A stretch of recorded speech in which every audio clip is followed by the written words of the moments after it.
Welcome to CSL TV, and I just hope you guys are having a beautiful, blessed day. Now, if you're new to the channel, this is just a review, a reaction, as well as an informational channel. Hopefully the informational part help you with someone out, and we just gonna watch some videos and talk about it. I mean, you know, a lot be going on in this world. A lot been going on. But if you've been rocking with your boy, I just gotta say thank you so much, because you could be somewhere else trying to find these videos, but you decide to stay here with me, CSL TV. Man, I just think about life. I'm about to have back surgery for the first time. I ain't never had surgery before. So it's like crazy that this is coming.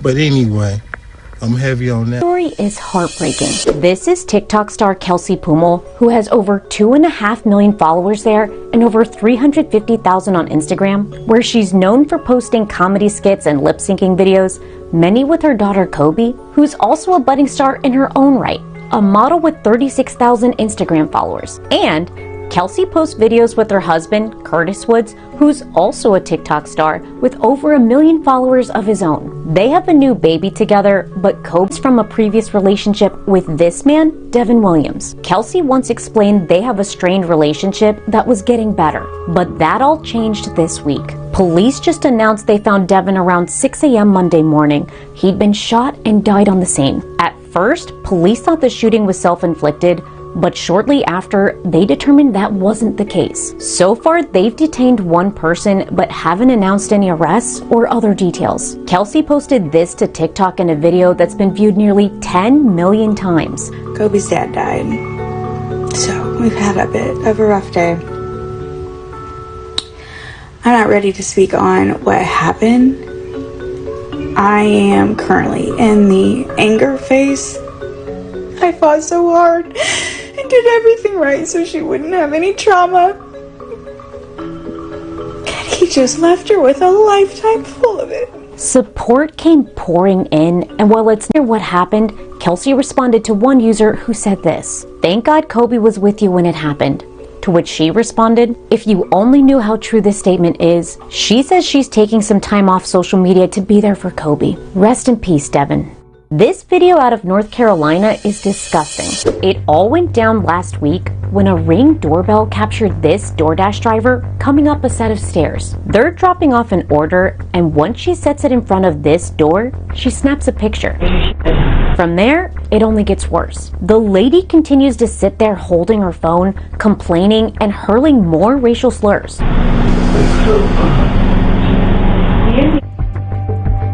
Eventually, she gets up and leaves, but not before getting off one final parting shot. As noted by the person who posted this to TikTok, "Mind you, I never spoke with her, never seen her or anything." The user tagged Doordash on TikTok, writing, "This was definitely the most heartbreaking and worst experience I have ever experienced with dealing with Doordash." And in the comments, Doordash replied, "We are absolutely appalled you had to deal with this experience." Since the election of Donald Trump, overt racism and hateful acts have been blatantly spilling out into the public sphere. According to the latest data from the FBI, nearly 65% of victims of hate crimes are targeted due to their race or ethnicity. And when it comes to Black Americans, underlying systemic racism continues to greatly affect their lives. Expert studies find that Black Americans are only 73% as equal as white Americans across categories like economics, health, and education. Doordash told the media they've fired the racist delivery driver and banned their profile from the platform, and that racism has absolutely no place in the Doordash community. And then you got this lady right here. Now, I'll do the Doordash thing, you know what I'm saying, when my body's able to let me. But ain't no way I'm out here. You don't even see the people really if you drop it off at the door and sit there. Now, just to say some racist stuff, what if she was Mexican? What if she was another Caucasian individual just like you? And you up here saying this racist stuff. Like, I don't even get people, man. I don't understand people. I don't understand why they want to use this and that just to be ignorant for no reason. And heads up, it might be hard to watch.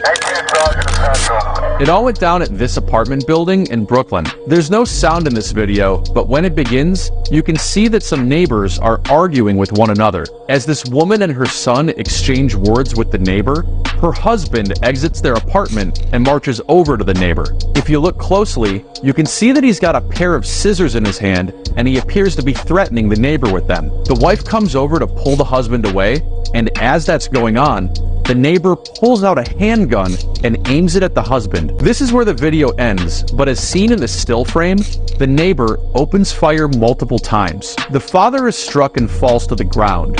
Then, the 27-year-old son is shot and killed. And finally, the gunman returns to the 47-year-old father and finishes him off execution style. The gunman then got on the elevator and fled the scene. This all went down in late October, and it turns out to have been brought on by the downstairs neighbor complaining about this family's noise. That family, including the daughter and wife of the victims here, are devastated. The guy downstairs, he killed my brother, the neighbor. He killed my brother and my dad. Why you bring your gun to shoot my family? Why you bring your gun to tear my family apart? The family had been struggling with the neighbor's noise complaints for years, since downsizing into this smaller apartment. The father killed by the gunman worked 2 jobs as a school bus driver and an Uber driver in order to provide for the family's 4 kids. Data from the federal government finds that more Americans than ever before are holding down 2 full-time jobs, which should come as no surprise, given that experts have found that owning a home is now unaffordable in 99% of what's been called the world's greatest nation. The U.S. Census Bureau says that in 2022, the official poverty rate was around 11.5%, leaving just about 38 million of our friends, family, and neighbors without the basic resources they need to live. The government can do many things to lift up the least fortunate of Americans, especially children. But in 2021, Republicans allowed President Biden's expanded child tax credit to expire, despite the fact that experts found it helped reduce child poverty and hunger. On Wednesday, police say they found the suspect during a traffic stop, and after the man ran towards officers with a knife, they shot and killed him. My condolences goes out to that family just for the simple fact, hard-working man. And, you know, this video right here is crazy. I seen the full video. It was very hard to watch, but I seen it. And it's just crazy that people would bring a gun instead of just handling their problems like how they're supposed to handle it. Now, if it was issues like that, easily move. You know, this man right here provided for his family. Look at that, provided for his family. Now what they gonna do, man? They ain't got him no more. They ain't got their brother. She ain't got her son. Over stupid, pointless stuff. So people need to start practicing, projecting positive energy. Even if you ain't got love behind it, just be positive about everything in it. Nations voted for it. Was this a freak accident or a cold-blooded murder?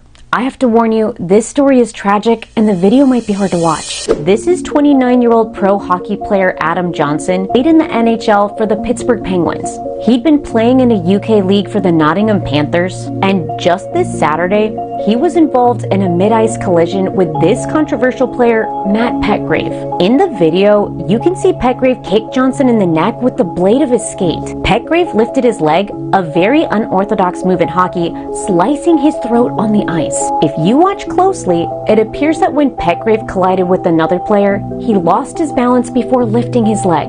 But it also appears he kicked Johnson twice, setting off a firestorm of speculation. Adding to that storm, it turns out Petgrave was reportedly the most penalized player in the league last year. He's been called a dirty player online, while others, including hockey players, have come to his defense. After the horrifying incident, Johnson tried skating off, blood gushing down his neck before he was stopped by officials and teammates. Blood can be seen on the ice, and in video that's too graphic to show, Johnson was briefly shown with his jersey absolutely covered in blood. Players made a ring around him to block the bloody scene from the roughly 8,000 people in attendance before he was brought to a local hospital where he was pronounced dead. This type of accident has only happened twice in the sport before.